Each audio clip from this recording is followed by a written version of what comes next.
എപ്പിസോഡിന്റെ ആരംഭത്തിൽ ഹീറോയിനും ഇൻഫ്ലുവൻസർ മന്ത്രവാദിയും അവിടെ നിന്ന് ഡാൻസ് കളിച്ചിട്ടില്ലായിരുന്നു. ആ നേരമായിരുന്നു ഹീറോ അങ്ങോട്ട് കയറി വന്നത്. ഹീറോ നോക്കുമ്പോൾ അവൻ ഏറ്റവും കൂടുതൽ വെറുക്കുന്ന ഇൻഫ്ലുവൻസർ മന്ത്രവാദി അവൻ ഏറ്റവും കൂടുതൽ ഇഷ്ടപ്പെടുന്ന പെൺകുട്ടി നിന്ന് ഡാൻസ് കളിക്കുകയാണ്. അവൻ അതിൽ കൂടെ തന്നെ മനസ്സിലായി അവളൊരു മന്ത്രവാദി എന്നുള്ള കാര്യം. ഇത് കണ്ടതോടെ അവൻ ആകെ തകർന്നു പോവുകയാണ് കേട്ടോ. അവൻ അവരോട് നിങ്ങൾ ഇവിടെ എന്താ ചെയ്യുന്നത്, നിങ്ങളൊക്കെ ആരാന്ന് ചോദിച്ചിട്ട് അവിടെ നിന്ന് പോവുകയാണ്. ഹീറോയിനോടാണ് ചോദിക്കുന്നത് കേട്ടോ. അവൻ ഇത് പ്രതീക്ഷിച്ചില്ല അവളൊരു മന്ത്രവാദി ആയിരിക്കും എന്നുള്ള കാര്യം. അവൻ തിരിച്ചു പോകുന്ന സമയത്ത് ഇവളെ പറ്റി അങ്ങനെ ഭയങ്കരമായിട്ട് ചിന്തിക്കുകയാണ്. ഇവൾ എന്നെ ചതിക്കുമായിരുന്നു, എന്റെ ദേഹത്ത് മന്ത്രം ഉപയോഗിക്കാൻ വേണ്ടിയായിരുന്നു എന്റെ കൂടെ കൂടിയത്, ഇതുവരെ കാണിച്ചതെല്ലാം സ്നേഹം തന്നെയാണോ, ഇനി എന്നെ കബളിപ്പിച്ചതാണോ എന്നൊക്കെ ചിന്തിച്ച് അവിടെ ഒരു കല്ലുണ്ടായിരുന്നു. ആ കല്ല് തട്ടി തറയെ വീഴാണ്. അവന്റെ ടോർച്ച് ലൈറ്റും ഓഫായി പോകുന്നുണ്ട്. ഇവൻ പോയ ഉടനെ ഇവന്റെ പിറകെ ഹീറോയിനും വന്നിട്ടുണ്ടായിരുന്നു. ഹീറോയിൻ അതുവഴി വന്ന് നോക്കുമ്പോൾ അവിടെ ആ ടോർച്ച് കിടക്കുന്നതാണ് കാണുന്നത്. അതും എടുത്തോണ്ട് അവൾ അവനെ തിരക്കി പോവുകയാണ്. അവള് മനസ്സിൽ സോറി പറയുന്നുണ്ട് അവനോട്. അവള് നേരത്തെ മന്ത്രവാദിയായിരുന്നു, പക്ഷെ ഇവന് മന്ത്രവാദികളെ ഇഷ്ടമല്ല. ഇപ്പൊ ഇവിടെ ഹീറോ റോഡിൽ കൂടെ നടന്നു പോകുമ്പോൾ ആ 3 ബുള്ളി പയ്യന്മാര് അവിടെ നിപ്പുണ്ട്. ഇവനെ കണ്ടതോടെ അവന്മാർക്ക് സന്തോഷമാവുന്നുണ്ട്. ഒരുത്തനെ ബുള്ളി ചെയ്യാൻ കിട്ടുമല്ലേ, അതും സാറിന്റെ അടുത്ത് സിഗരറ്റിന്റെ കാര്യം പറഞ്ഞു കൊടുത്ത ആളെയാണ് കിട്ടിയിരിക്കുന്നത്. അതുകൊണ്ട് തന്നെ അവന്റെ ദേഹത്ത് വന്ന് പിടിക്കുകയാണ്. എന്നാൽ ഹീറോ ആകെ തകർന്നിരിക്കുകയാണ്. അതുകൊണ്ട് തന്നെ അടി ഉണ്ടാക്കാനൊന്നും ഒരു മൂഡില്ല. അവൻ അവന്റെ കൈ തട്ടി മാറ്റിയിട്ട് പറയാണ്,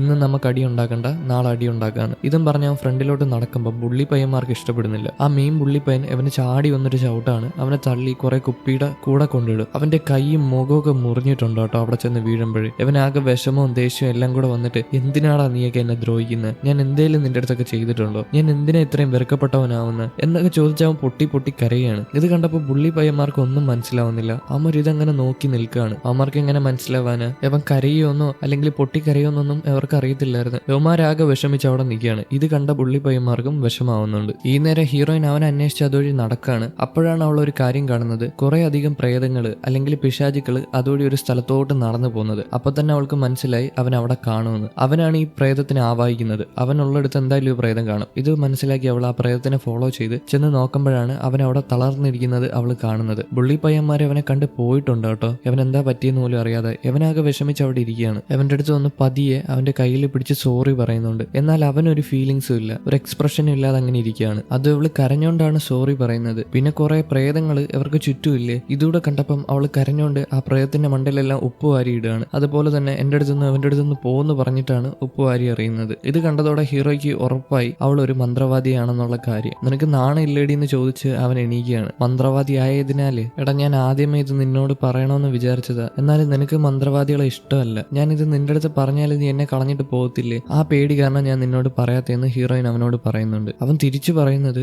നിങ്ങളെല്ലാ മന്ത്രവാദികളും ഒരു കണക്കാ. ഞാൻ കൊച്ചിലേ തൊട്ട് തന്നെ ഈ മന്ത്രവാദികളെ കാരണം ഒരുപാട് അനുഭവിച്ചിട്ടുണ്ട്. എന്റെ ദേഹത്ത് പണ്ട് തൊട്ടേ കുറെ മന്ത്രവാദികൾ ഉപ്പ് വാരി എറിയുമായിരുന്നു. നിങ്ങളെ കൊണ്ടൊന്നും എന്നെ രക്ഷിക്കാൻ പറ്റത്തില്ല, ഇതൊക്കെ ഫേക്കാണ്. എന്നാൽ ഹീറോയിൻ അറിയാം അവളെ കൊണ്ട് രക്ഷിക്കാൻ പറ്റും, ബാക്കിയുള്ള മന്ത്രവാദികളെ കണക്കല്ല അവളെന്ന് അവനോട് പറയുന്നുണ്ട്. ഇവിടെ സീൻ കട്ടായാൽ അടുത്ത സീനിൽ അമ്മയും ടീംസും വന്ന് ആ ഹോണ്ടഡ് ഹൗസിൽ നോക്കുമ്പോൾ ആ ഹോണ്ടഡ് ഹൗസ് തുറന്ന് ആരോ അകത്ത് കയറിയിട്ടുണ്ട്. എന്നാൽ ഇപ്പൊ ഹൗസിനകത്ത് ആരും ഇല്ല. ഇത് മനസ്സിലാക്കിയതോടെ അവർക്കാകെ ഭയവും പേടിയും പിന്നെ ദേഷ്യമൊക്കെ വരികയാണ്. ഒരു ഡെവിൽ ശക്തിനെയാണ് കൊണ്ടുവരാൻ നോക്കുന്നത്. അപ്പൊ ആർക്കായിരുന്നാലും ദേഷ്യം വരത്തില്ലേ. ഇത് കഴിഞ്ഞ് അവരവിടെ നിന്ന് ഡാൻസും മന്ത്രവാദങ്ങളും ചെയ്യുകയാണ് ആ പ്രേതം പുറത്തു വരാതിരിക്കാനായിട്ട്. ഇതിനുശേഷം അവർ വീട്ടിൽ വരുമ്പോൾ അമ്മ ഫോൺ എടുത്ത് ഹീറോയിനെ വിളിക്കാൻ നോക്കുന്നുണ്ട്. എന്നാൽ അവള് ഫോൺ എടുക്കുന്നില്ല. കൂടെ മറ്റേ ആൺമന്ത്രവാദി ഉണ്ട് കേട്ടോ, ഇടയ്ക്കിടയ്ക്ക് കാർഡ് എഴുതുന്ന മന്ത്രവാദി ഇല്ലേ, അങ്ങേരുണ്ട്. ഇവരിങ്ങനെ ഫോൺ വിളിച്ച് നോക്കുമ്പോൾ ഫോൺ കോൾ അകത്തുനിന്ന് കേൾക്കുന്നുണ്ട്, അതായത് അവരുടെ വീട്ടിന്റെ അകത്ത്. പെട്ടെന്ന് തന്നെ അമ്മ വീട്ടിന്റെ അകത്ത് ഓടിച്ചില്ലാണ്. അവളുടെ അടുത്ത് എന്താ ഫോൺ വിളിച്ചിട്ട് എടുക്കാത്ത, ഞാൻ പേടിച്ചു പോയല്ലോ എന്നൊക്കെ ചോദിക്കുമ്പോൾ ഇവൾക്ക് ഒരു അനക്കം ഇല്ലാതെ അവിടെ ഇരിക്കുകയാണ്. ഇത് കണ്ട അമ്മ എന്താ പറ്റിയ മോളെ എന്ന് ചോദിക്കുമ്പോൾ ഹീറോയിൻ, അതൊന്നുമില്ല അമ്മ,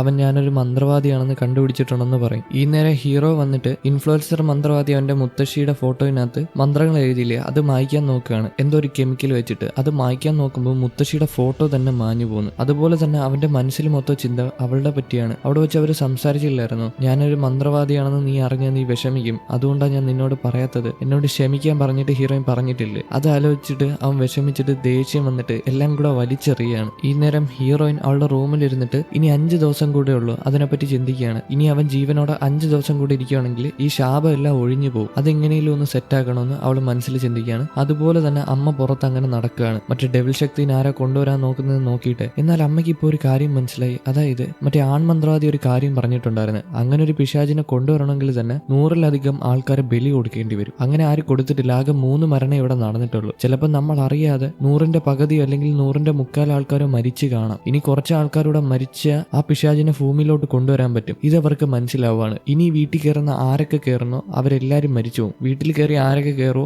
അവർ മരിച്ചു പോകും, അല്ലെങ്കിൽ അവർ പൊസസ്ഡ് ആവും. ഇപ്പൊ തന്നെ 100ന്റെ പകുതിയോ അതിന് മണ്ടയിലോ കംപ്ലീറ്റ് ആയിട്ടുണ്ട്. ഇനി കുറച്ചുകൂടെ കംപ്ലീറ്റ് ആവുകയാണെങ്കിൽ ആ പിശാച് പുറത്ത് വരും. ഇതിനുശേഷം രാവിലെ ആവുമ്പോൾ ആൺമന്ത്രവാദി പുറത്തിറങ്ങുമ്പോൾ അമ്മ അവിടെ ഇരിപ്പുണ്ട് കേട്ടോ. അമ്മ ഇന്നലെ ഉറങ്ങില്ലെന്ന് തോന്നുന്നു. അതൊക്കെ ചിന്തിച്ച് അവിടെ ഇരിക്കുമായിരുന്നു. ആൺമന്ത്രവാദി എന്ന് അമ്മയെടുത്ത് ചോദിക്കുകയാണ്, നീ നിന്റെ മോളെടുത്ത് ചോദിച്ചോ അവൾ ഇന്നലെ കണ്ട ആ മന്ത്രവാദി ആരാന്ന്? ഇല്ല, എനിക്ക് ചോദിക്കാൻ പറ്റിയില്ല, അവള് നല്ല വിഷമത്തിലായിരുന്നെന്ന്. അതായത് ഇവർക്ക് എന്തോ ചോദിക്കണമെന്നുണ്ടായിരുന്നു, പക്ഷേ ഹീറോയിൻ നല്ല വിഷമത്തിലായതുകൊണ്ട് തന്നെ ചോദിച്ചിട്ടില്ല. ഇപ്പോഴാണ് ഹീറോയിൻ അങ്ങോട്ട് ഉറക്കത്തിൽ നിന്ന് എണീറ്റ് വരുന്നത്. എണീറ്റ് വന്ന ഉടനെ ആൺമന്ത്രവാദി ഫോണിൽ ഒരു ഇന്റർവ്യൂ ആയിട്ട് അവളെ കൊണ്ട് കാണിക്കുന്നുണ്ട്. അത് മറ്റേ ഇൻഫ്ലുവൻസർ മന്ത്രവാദിയുടെ ഇന്റർവ്യൂ ആണ്. ഇത് കൊണ്ട് കാണിച്ചിട്ട് എവളെ നിനക്ക് അറിയാമെന്ന് ചോദിക്കുമ്പോൾ ഹീറോയിൻ പറയുന്നുണ്ട്, എനിക്കറിയാം, ഇന്നലെ എൻ്റെ കൂടെ ഡാൻസ് കളിച്ചതാണ്. ഡാൻസ് കളിച്ചെന്ന് പറയുമ്പോൾ ഇവർക്കാകെ അത്ഭുതം. കാരണം മൂത്തവരുടെ മുമ്പിൽ വെച്ച് സിഗരറ്റ് വലിക്കുന്ന ഇതിൽ നല്ല കാര്യമെന്നാണ് ആൺമന്ത്രവാദി പറയുന്നത്. അതുപോലെ തന്നെ ആൺമന്ത്രവാദി പറയുന്നുണ്ട് ഹീറോയിൻ നല്ലൊരു മന്ത്രവാദിയായി മാറുമെന്ന്. കാരണം ഇൻഫ്ലുവൻസർ മന്ത്രവാദിയുടെ കൂടെ അല്ലേ ഡാൻസ് കളിച്ചേക്കുന്നത്. എന്തായാലും അമ്മയ്ക്ക് ദേഷ്യം വരുന്നുണ്ട്. അങ്ങനെ ഒരു മന്ത്രവാദിയുടെ കൂടെ നീ എന്തിനാണ് ഡാൻസ് കളിച്ചതെന്ന് ചോദിച്ച് ദേഷ്യപ്പെടുകയാണ്. ഇവൾക്ക് അറിയില്ലല്ലോ, അതുകൊണ്ടാണ് അവൾ ഡാൻസ് കളിച്ചത്. അതുകൊണ്ട് തന്നെ അമ്മയടുത്ത് പറയാണ്, ഞാൻ വിചാരിച്ച അമ്മ വിളിച്ചു വരുത്തിയ മന്ത്രവാദികളായിരിക്കുമെന്ന്, അതുകൊണ്ടാണ് ഞാൻ അവരോട് ഡാൻസ് കളിച്ചത്. എന്നാൽ ഇപ്പോഴല്ലേ എനിക്ക് മനസ്സിലാവുന്നത് നിങ്ങൾ വരുത്തിയതല്ല, അവർ വേറെ ആരും കണ്ടാന്ന്. എന്തായാലും ഈ പിശാചിനെ ഭൂമിയിലോട്ട് വിളിച്ച് വരുത്തുവാണെങ്കിൽ തന്നെ ഇവർക്ക് നരകത്തിൽ പോവേണ്ടി വരും. ഇത് മനസ്സിലാക്കിയ ആൺമന്ത്രവാദി പറയുന്നുണ്ട്, ഇവർക്ക് നരകത്തിൽ പോകാൻ പേടിയൊന്നുമില്ലേ, ഇവരെന്താ ഇങ്ങനെ ചെയ്യുന്നത്? ഇപ്പോഴാണ് ഇന്റർവ്യൂവിന്റെ ഒരു ഭാഗം ഓടുന്നത്. അതായത് മന്ത്രവാദിയായിട്ട് ജനിച്ചാൽ തന്നെ ഒരു നരക ജീവിതമെന്ന് ആ ഇന്റർവ്യൂവിൽ അവർ പറയുന്നുണ്ട്. അപ്പൊ ഇവർക്ക് നരകത്തിൽ പോകാൻ പേടിയില്ല.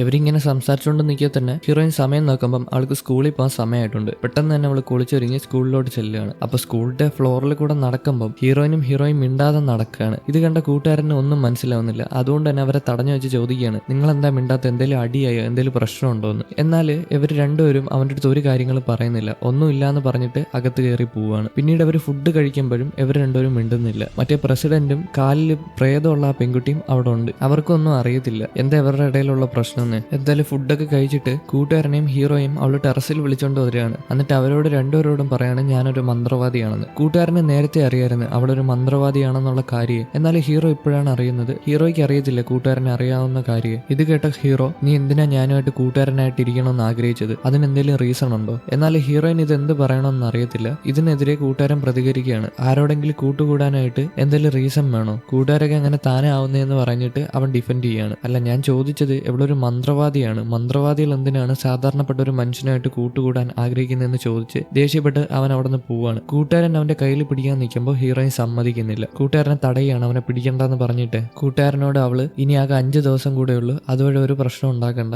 നമുക്ക് അവൻ എങ്ങനെയും രക്ഷിക്കണമെന്ന്. ഇപ്പോഴും അവൾക്ക് രക്ഷിക്കണമെന്ന് നല്ല ആഗ്രഹമുണ്ട് കേട്ടോ. ഇവിടെ ഇത് നടക്കുമ്പം വീട്ടില് അമ്മ മറ്റേ ഇൻഫ്ലുവൻസർ മന്ത്രവാദിയെ തേടി പോവുകയാണ്. അതായത് അവരാണ് ഈ ഡെവിലിനെയൊക്കെ ആവാഹിക്കുന്നതെന്ന് ഇവർക്ക് മനസ്സിലായിട്ടുണ്ട്. എന്നാൽ അവരെവിടാന്ന് ഇവർക്ക് ആർക്കും അറിയത്തില്ല. അവരവരുടെ ഓഫീസ് വിറ്റിട്ടുണ്ട്, വീട് വിറ്റിട്ടുണ്ട്, എല്ലാ പ്രോപ്പർട്ടിയും വിറ്റിട്ടാണ് അവർ ഒളിച്ചും പാത്തും നടക്കുന്നത്. ഇതറിയാവുന്ന ആൺമന്ത്രവാദി പറയുന്നുണ്ട് അതെന്തായാലും നടക്കത്തില്ല, അവരെവിടാന്ന് ഇതുവരെ കണ്ടുപിടിക്കാൻ പറ്റത്തില്ല, അതുകൊണ്ട് നിങ്ങൾ പോയിട്ടും കാര്യമില്ല എന്ന് പറയുന്നുണ്ട്. എന്നാൽ അമ്മ ഞാൻ അവളെ കണ്ടുപിടിച്ചിട്ടേ തിരിച്ചു വരത്തുള്ളൂ എന്ന് പറഞ്ഞ് ആ വാളും എടുത്തിട്ട് അവിടുന്ന് പോകുന്നുണ്ട്. ഇതിനുശേഷം വൈകുന്നേരം സ്കൂളൊക്കെ വിട്ടിട്ട് പ്രസിഡന്റ്, പിന്നെ ആ പെൺകുട്ടി, അതായത് പ്രേത പെൺകുട്ടി, പിന്നെ ഹീറോ, ഹീറോയിൻ, പിന്നെ കൂട്ടുകാരൻ, ഇവരെല്ലാരും കൂടെ ഒരുമിച്ചാണ് നടന്നു പോകുന്നത് ഒരു പ്രോജക്റ്റ് ചെയ്യാനായിട്ട്. ഹീറോയിനും മിണ്ടുന്നൊന്നുമില്ല. കൂട്ടുകാരൻ ഹീറോന്റെ കൂടെ തന്നെ ഉണ്ട്, അവന്റെ തോളിൽ കൈയിട്ടിട്ട്. ഹീറോയിൻ അവന്റെ അടുത്ത്, അതായത് കൂട്ടുകാരന്റെ അടുത്ത് സ്കൂളിന്റെ മണ്ടയിൽ വെച്ച് ഒരു കാര്യം പറഞ്ഞിട്ടുണ്ടായിരുന്നു ഹീറോ പോയതിനു ശേഷം. അതായത് ഇനി 5 ദിവസമേ ഉള്ളൂ, 5 ദിവസത്തിനുള്ളിൽ അവൻ അറിയാൻ പാടില്ല നിനക്ക് ഞാൻ മന്ത്രവാദിയാണെന്നുള്ള കാര്യം, നിനക്ക് അറിയാന്നുള്ള കാര്യം അവൻ അറിയാൻ പാടില്ല. അങ്ങനെ അറിയുവാണെങ്കിൽ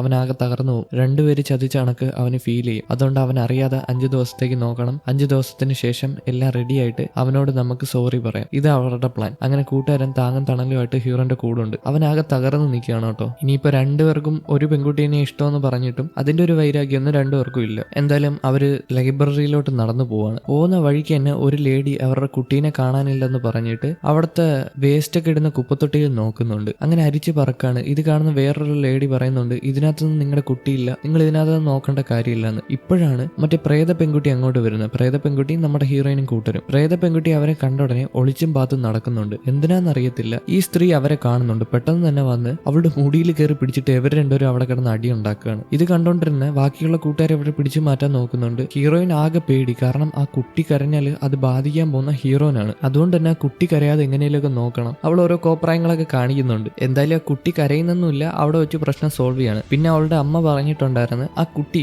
സാധാ മനുഷ്യരെ ഒന്നും ചെയ്യത്തില്ല, പക്ഷെ അത് കരഞ്ഞാലുണ്ടല്ലോ എല്ലാം തീരുമാനമാവും, ചെവിയൊക്കെ വേദന എടുത്ത് പൊട്ടിപ്പോവും, അത്രയും പവറിലായിരിക്കും അത് കരയാൻ പോകുന്നത്. ഇത് കഴിഞ്ഞ് അവരെല്ലാരും കൂടെ കഫേയിൽ ഇരിക്കുകയാണ്. ലൈബ്രറി അല്ല കഫേ. പിന്നെ അവര് ലൈബ്രറി പോകും കേട്ടോ. കേട്ടോ, ഞാൻ പറഞ്ഞുതരാം എപ്പോഴാണ്. ഇപ്പൊ അവർ കഫേയിൽ ഇരുന്നിട്ട് ഓരോ പ്രോജക്റ്റ് ചെയ്യാണ്. ഇന്നേരം ഹീറോ അവിടെ അങ്ങോട്ടും ഇങ്ങോട്ടും എണീറ്റ് നടക്കാണ്. ആ കുട്ടി കരയാൻ പോകുന്ന കാര്യം ഹീറോയിൻ കാണുന്നുണ്ട്. പെട്ടെന്ന് തന്നെ ഹീറോന്റെ അടുത്ത് ചെന്ന് ഹീറോന്റെ കയ്യിൽ പിടിയാണ്. ഈ നേരമാണ് കുട്ടി കരയുന്നത്. അവന്റെ കയ്യിൽ ഒരു കപ്പ് ഉണ്ടായിരുന്നു കേട്ടോ. ഈ കുട്ടി കരയുന്ന കരച്ചിൽ കാരണം അവന്റെ കയ്യിലിരിക്കുന്ന കപ്പൊക്കെ പൊട്ടി അവന്റെ കയ്യിൽ വീണ്ടും മുറിവ് വരുന്നുണ്ട്. അതായത് ആ കരച്ചിലിന് അത്രയും പവറാ. അവള് പിടിച്ചില്ലെങ്കിൽ വീണ്ടും എന്തെങ്കിലുമൊക്കെ പ്രശ്നം വരും. പക്ഷെ ഇപ്പൊ അവള് പിടിച്ചിട്ടും ആ കപ്പ് പൊട്ടി. അതെന്താന്ന് അവൾക്ക് അറിയത്തില്ല. കാരണം അവള് പിടിച്ചാൽ അത് പൊട്ടാൻ പാടില്ല. എന്താണോ എന്തോ അതും അറിയാൻ പാടില്ല. ഇന്നേരം എല്ലാരും കൂടെ അങ്ങോട്ട് ഓടിക്കൊണ്ട് വന്നിട്ട് എന്താ പറ്റിയ മോനെ എന്നൊക്കെ ചോദിക്കുന്നുണ്ട്. അതുപോലെ തന്നെ പൊട്ടിയ കുപ്പിയൊക്കെ മാറ്റുന്നുണ്ട്. എന്തായാലും മറ്റേ പ്രേത പെൺകുട്ടി ആ പ്രോജക്റ്റ് എല്ലാം എഴുതി തീർത്തിട്ടുണ്ട്. അതുകൊണ്ട് തന്നെ അവള് വന്നിട്ട് പറയാണ് എനിക്ക് വീട്ടിൽ പോകണമെന്ന്. അങ്ങനെ വീട്ടിൽ പോകാൻ നേരത്ത് ഹീറോയിനും കൂടെ വരണമെന്ന് പറഞ്ഞ് അവളുടെ കൂടെ ചെല്ലുന്നുണ്ട്. അവിടെ ചെന്ന് നോക്കുകയാണ് അവള് ആ പ്രേതം എങ്ങനെ അവളുടെ കൂടെ കൂടിയെന്ന്. നോക്കുമ്പോൾ അവളുടെ വീട്ടിലൊരു പാവയുണ്ട്. അവൾക്കൊരു പാവയുടെ കളക്ഷൻ തന്നെയുണ്ട്. ആ പാവയുടെ ഇടയിൽ ഒരു പാവയുണ്ട്. ആ പാവയിലാണ് ഈ പ്രേതബാധ കൂടിയിരിക്കുന്നത്. അതിൽ നിന്നൊരു നൂല് ഈ കുട്ടിയുടെ കയ്യിൽ കെട്ടിയിട്ടുണ്ട്. അതുകൊണ്ടാണ് അവളുടെ കൂടെ ആ പ്രേതം എപ്പോഴും ഉള്ളത്. ആ പാവ എടുത്ത് കളയുവാണെങ്കിൽ പകുതി പ്രശ്നം തീരും. അതുകൊണ്ട് തന്നെ ആ പാവേനെ അവള് ചോദിക്കുന്നുണ്ട് ഞാൻ എടുത്തോട്ടെ എന്ന്. എന്നാൽ അവള് കൊടുക്കാൻ തയ്യാറാവുന്നില്ല. അവൾ 5 ലക്ഷം പറയുന്നുണ്ട്. അതുപോലെ തന്നെ 10 ലക്ഷം പറയുന്നുണ്ട്. വോണാണ് കേട്ടോ, വോൺ. എന്നാൽ അവൾ കൊടുക്കാൻ തയ്യാറാവുന്നില്ല. അവൾ അത്ര ഇഷ്ടപ്പെടുന്ന പാവയാന്ന് പറയുന്നുണ്ട്. ഇതിനുശേഷം ഹീറോനെ കാണിക്കുകയാണ്. അവൻ വീട്ടിൽ വന്നിട്ട് അവന്റെ മുറിവിലൊക്കെ മുറിവ് വെച്ച് കെട്ടുന്നുണ്ട്. അന്നേരം അവൻ ചിന്തിക്കുന്നത് ഹീറോയിനെ പറ്റിയാണ്. അവള് തൊട്ടതും പിടിച്ചതും എല്ലാം അവനെ രക്ഷിക്കാൻ വേണ്ടിയിട്ടാണ്, അല്ലാതെ സ്നേഹം കൊണ്ടല്ലെന്നൊന്നും അവൻ മനസ്സിലാക്കുകയാണ്. അതായത് അവൾക്ക് അവനെ ഇഷ്ടമാണ്. അതുകൊണ്ടാണ് അവൾ അവനെ പ്രൊട്ടക്ട് ചെയ്യാൻ ഇറങ്ങി പുറപ്പെട്ടേക്കുന്നത്. എന്നാൽ അവൻ കരുതുന്നത് അവളൊരു മന്ത്രവാദി ആയതുകൊണ്ട് അവനെ രക്ഷിക്കാൻ വേണ്ടിയിട്ടാ തൊടയും പിടിക്കുകയൊക്കെ ചെയ്തത്, അല്ലാതെ അവൾക്ക് ഇഷ്ടമല്ലെന്നാണ്. ഇന്നേരം ഹീറോയിൻ വീട്ടിലിരിപ്പുണ്ട്. അതുപോലെ തന്നെ ആൺമന്ത്രവാദിയുണ്ട്. ആൺമന്ത്രവാദിയോട് ഹീറോയിൻ എന്താ ഈ മാന്ത്രിക കാർഡ് പ്രവർത്തിക്കാത്തത്? എന്റെ ദേഹം തന്നെ ഒരു മാന്ത്രിക കാർഡ് ആക്കിയിട്ട് അതുകൊണ്ടൊരു ഉപയോഗമില്ല. എന്നാൽ ആൺമന്ത്രവാദിക്ക് അത് അറിയത്തില്ല അതെന്താ അങ്ങനെയെന്ന്. ഒരു ഹ്യൂമൻ മന്ത്ര കാർഡെന്ന്, അതായത് ദേഹത്ത് മന്ത്രം എഴുതി വെക്കുകയാണെങ്കിൽ അത് പ്രവർത്തിക്കേണ്ടതാണ്. എന്നാൽ ഹീറോയിന് കുറച്ച് ദിവസമായിട്ട് അത് പ്രവർത്തിക്കുന്നില്ല. എന്താണെന്നറിയില്ല, നമുക്കിനി പോകുമ്പോൾ മനസ്സിലാക്കാൻ പറ്റുമായിരിക്കും. ഇപ്പൊ ഹീറോ വീട്ടില് അവൾ ആ ലിബാം കൊടുത്തില്ലായിരുന്നോ, അതെടുത്ത് ഡസ്റ്റ്ബിന്നിൽ കളയുന്നുണ്ട്. അവൻ അത്രയും ദേഷ്യമായി അവളോട്. അതുകൊണ്ടാണ് അതെടുത്ത് കളഞ്ഞത്. പിറ്റേന്ന് സ്കൂളിൽ ഇവരെല്ലാം കൂടി ഇരിക്കുമ്പോൾ ആ കുട്ടി ഒറ്റ കരച്ചിലാണ് കേട്ടോ. അത് കരഞ്ഞതോടെ ഹീറോയ്ക്കും ബാക്കിയുള്ള ക്ലാസ്സിലുള്ള എല്ലാവർക്കും ഒരുമാതിരി ആവുന്നുണ്ട്. തലവേദനയും ദേഹം വേദനയും. അതുപോലെ തന്നെ ഹീറോയ്ക്കാണ് ഇത് ഏറ്റവും കൂടുതൽ അഫക്ട് ചെയ്യുന്നത്. അവനെ നോക്കിയിട്ടാണ് ആ കുട്ടി കരയുന്നത്. അവന്റെ കയ്യിൽ നിന്ന് വീണ്ടും ചോര വരുന്നുണ്ട് മുറിവിന്ന്. ഇത് കണ്ട ഉടനെ അവൻ സാറിനോട് പറയുന്നുണ്ട് എനിക്കൊന്ന് മെഡിക്കൽ റൂം വരെ പോകണമെന്ന്. ഇതും പറഞ്ഞ് അവൻ അവിടെ നെണീറ്റ് പോവാണ്. പിന്നീട് ഹീറോയിൻ ഫുഡ് കഴിക്കാൻ നേരത്ത് ആ പെൺകുട്ടിയുടെ അടുത്ത് വന്ന് ചോദിക്കുന്നുണ്ട് ആ പാവനെ എനിക്ക് തരുമെന്ന്. എന്നാൽ അവൾ കൊടുക്കുന്നില്ല. അത് മാത്രമല്ല അവൾ കൈ കഴുകുമായിരുന്നു. ആ വെള്ളം എടുത്ത് അവളുടെ ദേഹത്ത് അടിച്ചു കൊടുക്കുകയാണ്, തരത്തില്ല എന്ന് പറഞ്ഞിട്ട്. പിന്നീട് അവർ ലൈബ്രറിയിൽ ഇരിക്കുമ്പോൾ അവള് ഡ്രസ്സൊക്കെ മാറിയിട്ടുണ്ട്. ഈ കുട്ടി വീണ്ടും കരയാൻ പോവാണ്. അതുകൊണ്ട് തന്നെ പ്രേത പെൺകുട്ടീനെ നോക്കിയിട്ട് കുട്ടികളെ കളിപ്പിക്കുന്ന കണക്കൊക്കെ കാണിക്കുന്നുണ്ട്. എന്നാൽ ഇവർക്കൊന്നും മനസ്സിലാവുന്നില്ല അവൾ എന്താ കാണിക്കുന്നതെന്ന്. ഈ കുട്ടി ഇപ്പൊ തന്നെ കരയുമെന്ന് അവൾക്ക് മനസ്സിലായി. ഹീറോ ആ തൊട്ട് സൈഡിലെ ഷെൽഫിന്റെ അവിടെ നിൽക്കുക. പെട്ടെന്ന് തന്നെ ഹീറോയിൻ ഓടി അവന്റെ അടുത്ത് ചെന്ന് അവന്റെ ദേഹത്ത് തൊട്ട് നിൽക്കുകയാണ്. എന്തായാലും ഹീറോ ഇപ്പൊ അവൻ എന്തോ പറ്റിയെന്തോ, അതായത് കെട്ടിപ്പിടിക്കുകയാണ്. നീ എന്റെ ദേഹത്ത് മന്ത്രക്കാർഡ് ഉപയോഗിക്കുന്നല്ലേ എന്ന് ചോദിച്ചിട്ടാണ് കെട്ടിപ്പിടിക്കുന്നത്. ഇന്നേരമാണ് ആ കുട്ടി കരയുന്നത്. ആ കരച്ചിൽ കാരണം അവിടെ ഇരിക്കുന്ന ഷെൽഫ് എല്ലാം കൂടെ മറിഞ്ഞ് ഇവരുടെ രണ്ടുപേരുടെ മണ്ടയ്ക്ക് വീഴുന്നുണ്ട്. ഭാഗ്യവശാൽ ഇവർക്ക് രണ്ടുപേർക്കും ഒന്നും പറ്റുന്നില്ല. ഹീറോയുടെ തലയൊക്കെ മുറിഞ്ഞിട്ടുണ്ട്. അതുകൊണ്ട് തന്നെ അവനെ ഹീറോയിനെ ഹോസ്പിറ്റലിൽ എത്തിക്കുകയാണ്. ഹീറോയ്ക്ക് കൂട്ടായിട്ട് ഹീറോയിനാണ് അവിടെ ഇരിക്കുന്നത്. അവൻ എണീക്കാൻ നോക്കുന്നുണ്ട്. അങ്ങോട്ട് കൂട്ടുകാരൻ വരുന്നുണ്ട്. കൂട്ടുകാരൻ വരുമ്പം ഇവൾ ഇത്രയും കഷ്ടപ്പെടുന്നതാണ് കാണുന്നത്. ഒരാൾ മൈൻഡ് ചെയ്യാതിരിക്കുമ്പോൾ തന്നെ അവൾ നന്നായിട്ട് കഷ്ടപ്പെടുന്നുണ്ട്. അവൻ അവിടെ വന്നിരുന്നിട്ട് എന്റെ തോളിൽ നിനക്ക് ചാരി കിടക്കണമെന്ന് ചോദിക്കുന്നുണ്ട്. എന്നാൽ അവള് വേണ്ടെന്നാണ് പറയുന്നത്. അവൾക്ക് നല്ല വിഷമം ഉണ്ടെന്ന് കൂട്ടുകാരൻ അറിയാം കേട്ടോ. അവൻ നല്ല അണ്ടർസ്റ്റാൻഡബിൾ ആണ്. എന്തായാലും അവരങ്ങനെ ഇരിക്കവേ അങ്ങോട്ട് ആർച്ചറി സാറ് കരഞ്ഞോണ്ട് വരുവാണ്. എന്റെ മോനെ എന്താ പറ്റിയെന്ന് ചോദിച്ചിട്ട്. ഇവിടെ വന്ന് ഉറങ്ങിക്കിടന്ന് അവൻ ഉണർത്തുന്നുണ്ട്.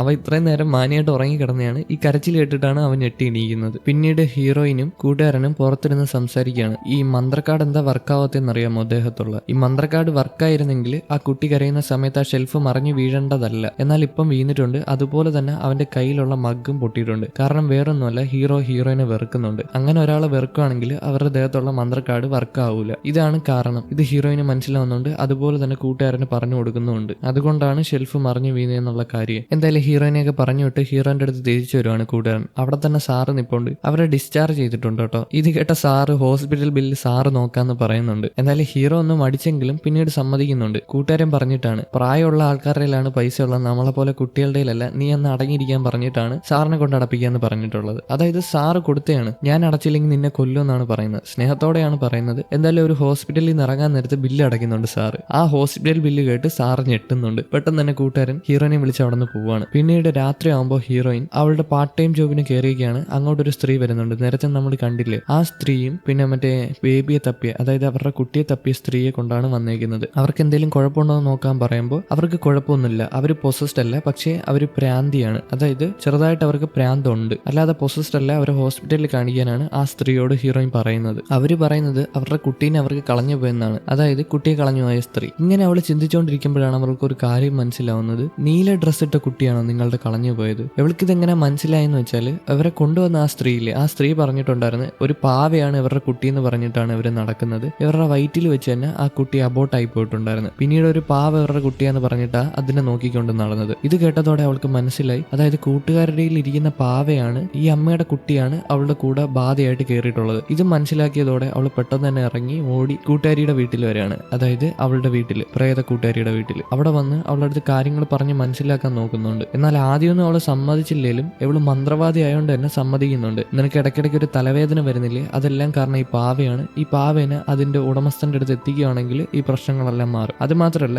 ഇവരിവിടെ വെച്ച് ഫ്രണ്ട്സ് ആവുന്നുണ്ട്. പിന്നെ ഫ്രണ്ട്സ് ആയതുകൊണ്ടാണ് ആ പാവ കൊടുത്തത്. ഇവളൊരു മന്ത്രവാദിയാണെന്നുള്ള കാര്യം ഇവർക്കാർക്കും അറിയത്തില്ലായിരുന്നു. ഇവള് സ്കൂളിൽ ഒരു പാവം പെൺകുട്ടിയല്ലേ, പക്ഷെ ഇത്രയും പവർഫുൾ ആയിട്ടുള്ള ഒരു മന്ത്രവാദിയാണെന്ന് ഇപ്പോഴാണ് കൂട്ടുകാരി തിരിച്ചറിയുന്നത്. എന്തായാലും ആ പാവ അവൾക്ക് കൊടുക്കുന്നുണ്ട്. അതുപോലെ തന്നെ ഹീറോ രാത്രി നിന്ന് ആർച്ചറി പ്രാക്ടീസ് ചെയ്യാണ്. അവന്റെ കയ്യിലെല്ലാം മുറിവാണ്, അവനെ കൊണ്ട് നേരിച്ചു ആർച്ചറി ചെയ്യാൻ പറ്റുന്നില്ല. അതുകൊണ്ട് തന്നെ തിരിച്ചു പോയാലോന്ന് വിചാരിച്ച് അവൻ തിരിച്ചു പോവാണ്. ഇന്നേരം ആർച്ചറി ക്ലബ്ബിൽ കൂട്ടുകാരൻ നിപ്പുണ്ട്. അവൻ അവന്റെ ഫോണിന്റെ കവറിനകത്ത് മാന്ത്രിക കാർഡ് വിൽക്കാൻ നോക്കുന്നുണ്ട്. അതായത് ഹീറോയിൻ കൊടുത്ത മാന്ത്രിക കാർഡാണ് ഹോസ്പിറ്റലിൽ വെച്ചിട്ട് അവന്റെ ദേഹത്ത് വിൽക്കാനെന്നും പറഞ്ഞിട്ട്. എന്നാൽ അവൻ ആ ഫോൺ കാർഡിൽ വെച്ച ഉടനെ ഫോണിലോട്ട് ഒരു കോള് വരികയാണ്. അവൻ അറിയാതെ തന്നെ അത് എടുക്കുകയാണ്. എടുത്തിട്ട് ഫോൺ കോൾ പറയാണ്, ഇത് ഹീറോന്റെ ഫോണാണ്, ഞാൻ അവന്റെ ഉടമസ്ഥനല്ല, എന്താ നിങ്ങൾക്ക് വേണ്ടെന്ന്. എന്നാൽ ഓപ്പോസിറ്റ് നിൽക്കുന്ന ആളൊന്നും മിണ്ടുന്നില്ല, ഫോൺ കട്ടാവുകയാണ്. ഇന്നേരമാണ് ഹീറോ അങ്ങോട്ട് വരുന്നത്. ഹീറോ ദേഷ്യപ്പെടുന്നുണ്ട്, ആരടുത്ത് ചോദിച്ചിട്ട് ആ ഫോൺ എടുത്തെന്ന് ചോദിച്ചിട്ട്. അങ്ങനെ അവൻ ഫോൺ വാങ്ങിക്കുമ്പോൾ ആ കോള് വീണ്ടും വരുന്നുണ്ട്. ആ കോളുമായിട്ട് അവൻ പോവാണ്. കൂട്ടുകാരനൊന്നും മനസ്സിലായില്ല ഇവിടെ എന്താ നടക്കുന്നതെന്ന്. ഹീറോ അവിടെ കൊണ്ടുവച്ച് ആ ഫോണിൽ സംസാരിക്കുകയാണ്. നീ വിചാരിക്കുന്ന കണക്ക് ഞാൻ അത്ര സന്തോഷത്തിലല്ല,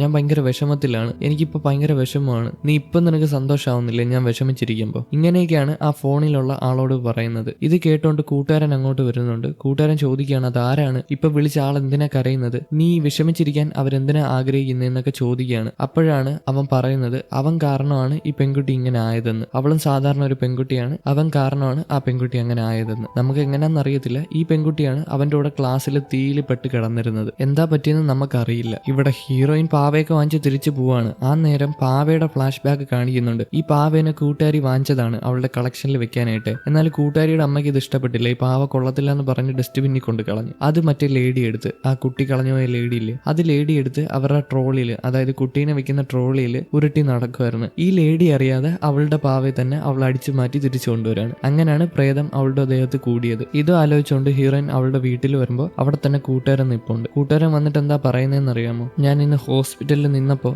ആരോ അവനെ വിളിച്ചിട്ട് നീ വിഷമിച്ചിരിക്കാൻ മാത്രം പറഞ്ഞിട്ടുണ്ട്. അതുപോലെ തന്നെ അവൻ എന്താ ഇങ്ങനെയെന്ന് ഞാൻ ചിന്തിക്കുമായിരുന്നു. ഇപ്പൊ എനിക്ക് മനസ്സിലായി, അവന്റെ ചുറ്റുമുള്ള ആൾക്കാരെല്ലാം അവൻ വിഷമിച്ചിരിക്കാനാണ് പറയുന്നത്. അതുകൊണ്ട് തന്നെ അവന് വേണ്ടി ഞാനൊരു ഹ്യൂമൻ മന്ത്രക്കാർഡായിട്ട് മാറാം. അതായത് അവന്റെ ദേഹത്ത് ആ മന്ത്രം എഴുതാനാണ് അവൻ പറയുന്നത്. അവൻ അവന്റെ കൂട്ടുകാരനെ രക്ഷിക്കാൻ വേണ്ടിയിട്ട് മന്ത്രം ദേഹത്ത് എഴുതാന്ന് അവൻ ഹീറോയിനോട് പറയുന്നുണ്ട്. ഇത് കേട്ട ഉടനെ ഹീറോയിൻ കണ്ണ് നിറഞ്ഞ് അതുപോലെ സന്തോഷമായിട്ട് അവനെ പിടിച്ചോണ്ട് വന്ന് മന്ത്രങ്ങൾ ദേഹത്ത് എഴുതാണ്. അതായത് ഹീറോ അവിടെ ഇരുന്ന് കരയുന്നത് അവൻ കണ്ടിട്ടുണ്ടായിരുന്നു, അത്രയും വിഷമിക്കുന്നത്. അവന് വേറെ ആരുമില്ല, ഒരു മുത്തശ്ശി ഉണ്ടായിരുന്നു, മരിച്ചുപോയി. ഇപ്പൊ അവൻ ഒറ്റയ്ക്കാണ്. അങ്ങനെ ഒരാളെ ഒറ്റയ്ക്കാക്കുന്നത് ശരിയല്ലല്ലോ. അതുകൊണ്ടാണ് അവനെ രക്ഷിക്കാൻ വേണ്ടിയിട്ട് എങ്ങനെയും ദേഹത്ത് മന്ത്രക്കാർഡ് എഴുതാൻ അവൻ വന്നേക്കുന്നത്. ഹീറോയിന്റെ ദേഹത്ത് മന്ത്രക്കാർഡ് ഉണ്ടെങ്കിലേ പ്രശ്നമുള്ളൂ. അവന്റെ കൂടെ തന്നെ ബഡ്ഡി കൂടെ കാണും എപ്പോഴും മന്ത്രക്കാർഡ് എഴുതിയിട്ട്. അപ്പം അവന് 5 ദിവസത്തേക്ക് ഒന്നും പറ്റത്തില്ല. ഇതാ അവന്റെ പ്ലാൻ. അങ്ങനെ മന്ത്രക്കാർഡൊക്കെ എഴുതി പിറ്റേന്നാവുമ്പോൾ ഹീറോയിൻ പറഞ്ഞിട്ടുണ്ടായിരുന്നു, ഇപ്പൊ നീ ഇല്ലാത്തപ്പം അവനെ പ്രൊട്ടക്ട് ചെയ്യണമെങ്കിൽ നിനക്ക് ഏകദേശം ഇഷ്ടപ്പെട്ട ഒരു സാധനം, കണ്ണും മൂക്കും വായും ഉള്ള ഒരു സാധനം അവന് കൊടുക്കണമെന്ന്. അവൻ അവന്റെ റൂമിൽ നോക്കുമ്പം അവന് ഏറ്റവും ഇഷ്ടപ്പെട്ട ഒരു പാവ മാത്രമേ അവിടെ ഉള്ളൂ. ഒരു ട്രാൻസ്ഫോമറൊക്കെ പോലെ ഇരിക്കുന്ന ഒരു പാവ,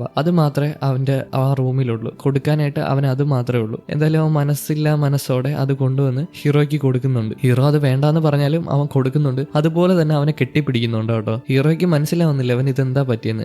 അവനെ രക്ഷിക്കാൻ വേണ്ടിയിട്ടാണ് കെട്ടിപ്പിടിക്കുന്നത്. എന്നിട്ട് ടാറ്റ ബൈ ബൈ അവിടെ നിന്ന് പറഞ്ഞു പോവാണ്. ഇനി അവൻ അവിടെ ഇല്ലേലും ആ പാവ അവനെ പ്രൊട്ടക്ട് ചെയ്തോളൂ. ഹീറോയ്ക്ക് ചെറിയ സന്തോഷമാവുന്നുണ്ട്, ഒരു കൂട്ടുകാരനെങ്കിലും കൂടെ ഉണ്ട് എന്നുള്ളൊരു ചിന്ത വരുന്നുണ്ട്. ഇന്നേരം ഹീറോയിൻ ആ പാവ എടുത്തോണ്ട് ആ സ്ത്രീയെ തപ്പി നടക്കുകയാണ്. കുറെ സ്ഥലത്ത് പോയി നോക്കുന്നുണ്ട്. അവസാനം ഹീറോന്റെ വീട്ടിന്റെ ഫ്രണ്ടിൽ വരുന്നുണ്ട്. അവൾ അവിടെ വന്ന് നോക്കുമ്പോൾ ആ സ്ത്രീ ആ വീട്ടിന്റെ ഫ്രണ്ടിൽ ഒരു കുപ്പത്തൊട്ടിയുണ്ട്. അവിടെ ഇരുന്ന് ഇങ്ങനെ കരയാണ്, എന്റെ കുട്ടീനെ കാണാനില്ല എന്ന് പറഞ്ഞിട്ട്. ഹീറോ വേസ്റ്റ് കൊണ്ട് കളയാൻ വരുമ്പോൾ ഹീറോ ആ സ്ത്രീയെ കാണുന്നുണ്ട്. അപ്പൊ ഹീറോ വീട്ടിൽ കയറി പോവാതെ ആ സ്ത്രീക്ക് പ്രൊട്ടക്ഷനായിട്ട് പുറത്ത് തന്നെ നിൽക്കുന്നുണ്ട്. ഇപ്പോഴാണ് അവൾ ഒരു കാര്യം ആലോചിക്കുന്നത്. ഇവൻ ഫസ്റ്റ് കണ്ടപ്പം ഇവനോട് ചോദിച്ചിട്ടുണ്ടായിരുന്നു, ആരെങ്കിലും ഒരാള് റോഡിലിരുന്ന് കരഞ്ഞാൽ നീ എന്തായിരിക്കും ചെയ്യാൻ പോകുന്നത് അവരെ സമാധാനിപ്പിക്കുമെന്ന്. എന്നാൽ അവൻ പറഞ്ഞിട്ടുള്ളത് അവർ കരഞ്ഞു തീരുന്നവരെ അവർക്ക് പ്രൊട്ടക്ഷനായിട്ട് അവരുടെ കൂടെ തന്നെ ഞാനും നിൽക്കും, ഒന്നും മിണ്ടാൻ പോകത്തില്ലെന്നാണ്. അവളുടെ മനസ്സിലുള്ള സങ്കല്പം എങ്ങനെയാണ്, അവളുടെ ക്രഷ് എങ്ങനെ ആയിരിക്കണമെന്ന്. ആരെങ്കിലും ഒരാൾ കരയുമ്പം അവരുടെ കൂടെ തന്നെ പ്രൊട്ടക്ഷനായിട്ട് പോയി നിന്ന് അവരെ സമാധാനിപ്പിക്കണം എന്നുള്ളൊരു ചിന്തയുള്ള ആളല്ലേ. അതുപോലെ തന്നെയാണ് അവനും. ഇപ്പൊ കുറച്ച് കഴിയുമ്പോൾ അവൻ അവിടെ നിൽക്കുന്നോണ്ട് തന്നെ ആ ലേഡി കരച്ചിൽ നിർത്താണ്. കരച്ചിൽ നിർത്തിയ ഉടനെ ഹീറോ വീട്ടിൽ കയറി പോകുന്നുണ്ട്. ഹീറോ വീട്ടിൽ പോയ ഉടനെ ഹീറോയിൻ ആ ലേഡിയെ വന്ന് കാണുന്നുണ്ട്.